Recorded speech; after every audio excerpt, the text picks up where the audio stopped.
ఈ సమావేశం పెట్టడానికి ప్రధాన కారణం మేము చేసిన తప్పే. ఆ రోజు ఓటేసిన పాపానికి ఈ రోజు 20 రోజుల నుంచి నడి రోడ్లపైన స్టేషన్ల చుట్టూ తిరుగుతూ ఉన్నాం. ఏ సిద్ధాంతాలతోటైతే కాంగ్రెస్ పార్టీ అహింస అనే సిద్ధాంతంతో స్థాపించబడిందో ఈ రోజు తెలంగాణలో అహింసనే రాజ్యమేలుతున్నట్టుంది. ఎందుకంటే లాఠీ దెబ్బలు, లాఠీ ఛార్జీలు అంటే కాంగ్రెస్ పార్టీ సిద్ధాంతాలనే మూలాలని కూడా మర్చిపోతున్నారు. నేను నిన్ననే ఒక పేపర్లో చూసిన 1948లో కాంగ్రెస్ పార్టీని స్వతంత్రం వచ్చిన తర్వాత గాంధీజీ రద్దు చేద్దామని చెప్పాడు. ఎందుకు రద్దు చేయలేదు అని ఈరోజు నేను బాధపడుతున్నాను. ఆయన ముందుగానే చెప్పాడు. ఎందుకంటే కాంగ్రెస్ పార్టీ ఇలా వస్తే నిరుద్యోగులపైన లాఠీ చార్జీలు చేసి, ధర్నాలు చేస్తుంటే అరెస్టులు చేసి కేసులు పెట్టమని చెప్తుందేమో అనే ఉద్దేశంతో గాంధీజీ గారు ముందు చూపుతోటే కాంగ్రెస్ పార్టీని రద్దు చేయాలని చెప్పారనమాట. ఈ రోజు తెలంగాణలో ఇంకేం జరుగుతుందంటే 15 లక్షల మంది పోలీస్ అభ్యర్థులు ఆ రోజు మేమందరం కూడా ఇక్కడున్న స్టేజ్ మీద ఉన్న ప్రతి ఒక్కరు కూడా ఆ రోజు రేవంత్ రెడ్డి గారికి దేవుళ్ళలాగా కనపడ్డారు. బస్సు యాత్రలు చేసేటప్పుడు కానీ, ధర్నాలు నిర్వహించేటప్పుడు కానీ వీళ్ళందరూ ఆ రోజు 30 లక్షలు ఇంటూ 3 ఓట్లు వేస్తే 90 లక్షల మంది ఓట్లు అవుతామని చెప్పారు. ఆ రోజు వీళ్ళందరూ దేవుళ్ళలాగా కనపడ్డ వాళ్ళు ఈ రోజు క్వశ్చన్ చేస్తుంటే దయ్యాలలాగా కనపడుతున్నారు. అంటే నీకు ఓటేసిన తర్వాత ఒక రకంగా, ఓటేగిన తర్వాత ఒక రకంగా మాట్లాడుతున్నావు. ఒక్కరోజు దిల్సుఖ్ నగర్ వచ్చి పోలీస్ అభ్యర్థుల యొక్క కష్టాలు చూస్తే నీకు అర్థమవుతుంది.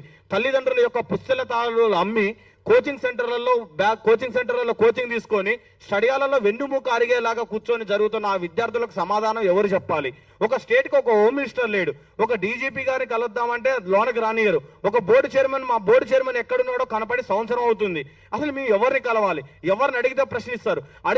ఇప్పుడు మేము ఇక్కడ ఉన్న వాళ్ళం, రేపు బీజేపీ ఆఫీస్కి వెళ్తే మేము బీజేపీ కార్యకర్తలం, బీఆర్ఎస్కి వెళ్తే బీఆర్ఎస్ కార్యకర్తలం, కవిత దగ్గరికి వెళ్తే జాగృతి కార్యకర్తలం, కాంగ్రెస్ దగ్గరికి వెళ్తే కాంగ్రెస్ కార్యకర్తలం. అసలు నిరుద్యోగ అనేవాడు ఈ తెలంగాణలో ఏ పార్టీ కార్యకర్త అనేది ఒక రాజ్యాంగ సవరణ ద్వారా ఒక ఐడెంటిటీ కార్డు అని ఇవ్వాల్సిందిగా మేము ప్రభుత్వాన్ని ప్రశ్నిస్తున్నాం.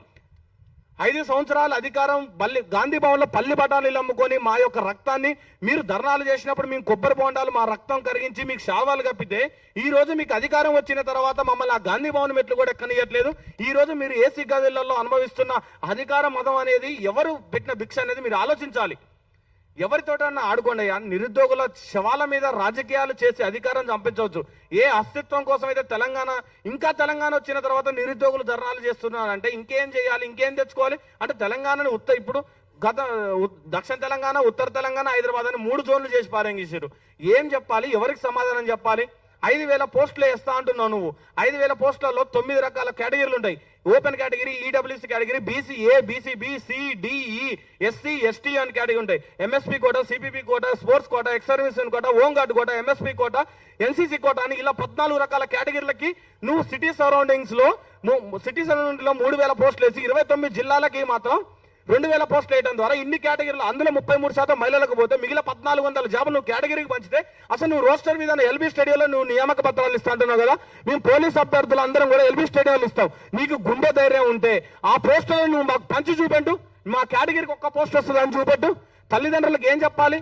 నడు వంగేలాగా స్టడీ చైర్లో కూర్చొని చదువుతుంటే నువ్వు ఒక్క పోస్ట్ కూడా మా కులానికి రాకపోతే నీకేం చేయాలి? ఆ రోజేమో నీకు ఇదే బీసీ, ఎస్టీ పిల్లల తల్లిదండ్రుల కాళ్ళు మొక్కిన మేము నువ్వు 70,000 ఉద్యోగాలు, 60,000 ఉద్యోగాలు, 80,000 ఉద్యోగాలను వేలం పాట పాడుతున్నట్టు పాడుతుంటే మేము ఎవరిని అడగాలి? ఇచ్చిన వినతి పత్రాలు చిత్తు కాగితం లాగా చెత్తబుట్టలోకి వెళ్తుంటే మా యొక్క సమస్య పరిష్కార మార్గం ఎక్కడ దొరకాలి? ఎవరిని అడిగితే సమస్య పరిష్కార మార్గం దొరుకుతుంది? అర్ధాకలితోటి ఉంటున్నాం కదా. మేము గ్రామీణ ప్రాంతాల్లో వచ్చిన నీకు సిటీలో ఒక్క ఓటు రాలే. వచ్చిన మహబూబ్ నగర్, నల్లగొండ, ఖమ్మం, వరంగల్ జిల్లాలలో 48 సీట్లు వచ్చి నీకు అధికారంలోకి రావడానికి వచ్చిన మేము గంపెడు ఆశలతోటి ఇంటి దగ్గర నుంచి బియ్యం మూటలు ఎత్తుకొని రూములలోకి వచ్చి స్టడియాలలో ఇక్కడ రూములు తీసుకొని ఉంటుంటే నువ్వు ధర్నా చేస్తున్నావు అని చెప్పి మమ్మల్ని అర్ధాకలితోటి స్టేషన్లలో పెట్టి ఉదయం 6 గంటల వరకు అన్నం పెట్టకుండా రూములలో తోలి మేము అరెస్ట్ అయిన వీడియోలు నువ్వు ఇంటి దగ్గర తల్లిదండ్రులు చూసి గుండెలు పగులుతుంటే దానికి సమాధానం ఎవరు చెప్పాలి? ఓటేసిన పాపానికి మమ్మల్ని కన్న తండ్రుల యొక్క కడుపు కోతను నువ్వు మిగిల్చడానికి చేస్తున్నావా ఈ ప్రయత్నం? ఏ పాపం చేశామని మేము స్టేషన్ల చుట్టూ చిప్పించే ప్రయత్నం చేస్తున్నాం? దయచేసి జీవో నెంబర్ 46 రద్దు చేయాలి. అలాగే 15,000 పోస్టులు పైగానే నోటిఫికేషన్ ఇవ్వాలి. అలాగే ఏజ్ రిలాక్సేషన్ 36 సంవత్సరాలు ఇవ్వాలి. ముందుగా బోర్డు చైర్మన్ తొలగించండి అయ్యా. స్టేట్కి ఎవరినో ఒక హోమ్ మినిస్టర్ పెట్టండి. మా మిత్రుడు అన్నట్టు ఎవరో ఒకరితో చర్చలు మాట్లాడండి. మాకు ఎక్కడి నుంచి వస్తాయి డబ్బులు? హాస్టల్ ఫీజులు కట్టుకోవడానికే డబ్బులు. ఇలా 20 రోజుల నుంచి నరకయాతన పడుతూ తిరుగుతున్నాం. మా వర్షంలో కనీసం వర్షంలో తడుస్తూ మా ఇంద్రాన్నని గుంజకు వెళ్ళారు. ఇప్పటికి 5 కేసులు పెట్టారు పోలీసు అభ్యర్థి. ఆ కేసులు ఎలా తీపించుకోవాలి ఇందిరానాయక్ అన్న మీద? ఇప్పుడు ఆ కేసుల పరిస్థితి ఏమిటి? ఆయన ఉద్యోగాలు పనికి రావద్దా? మమ్మల్ని ఆ స్టేషన్లో లేచి ప్రెస్ మీట్లో పోకుండా ఇబ్బంది పెడుతుంటే దానికి కారణం ఎవరు?